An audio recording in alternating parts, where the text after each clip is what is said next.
defense, but we can't give up big plays. You've got to try to defend the deep ball much better. Our guys are getting violated with their eyes, or getting caught looking in the backfield, and they're getting run by. And we have to do as much as we can, whether it's not be so multiple on defense, like tighten it down, and then just continue to work it on Tuesday and Wednesday best we can. We're young in the safety position, and it's a difficult spot to be young at. And that's really showing itself.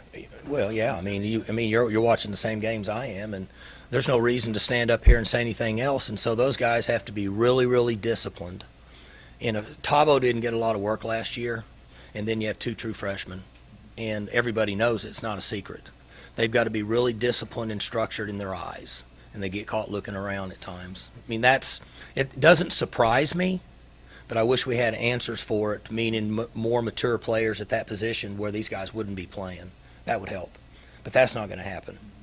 So that would be the answer I would give you up to this point.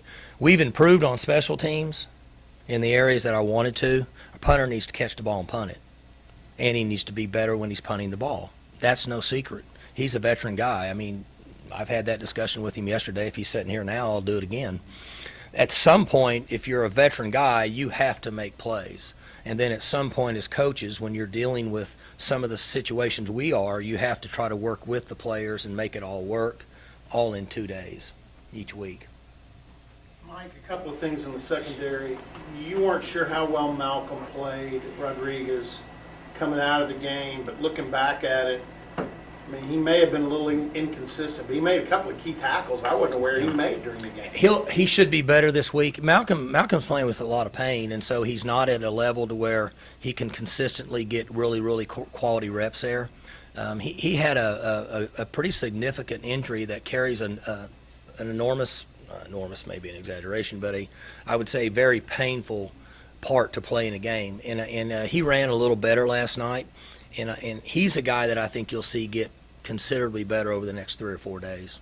The other thing was, you mentioned the deep balls, and there were some over the middle that safeties were misaligned or got out of position, but there was one in the end zone, your corner's right on it, and he just, it's an age-old problem, but that technique by a corner to know when to play the ball and when to play the receiver.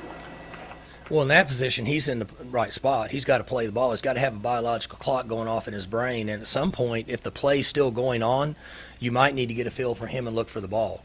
It's no different than a quarterback that's sitting in the pocket. After about 3.2 seconds, if something's not going on, you better start getting a feel, because it's going to start to collapse pretty soon unless it's a 3-man pressure. There's just a biological clock. And at that particular point, he should have been able to make that play. He was in position. He needs to make that play.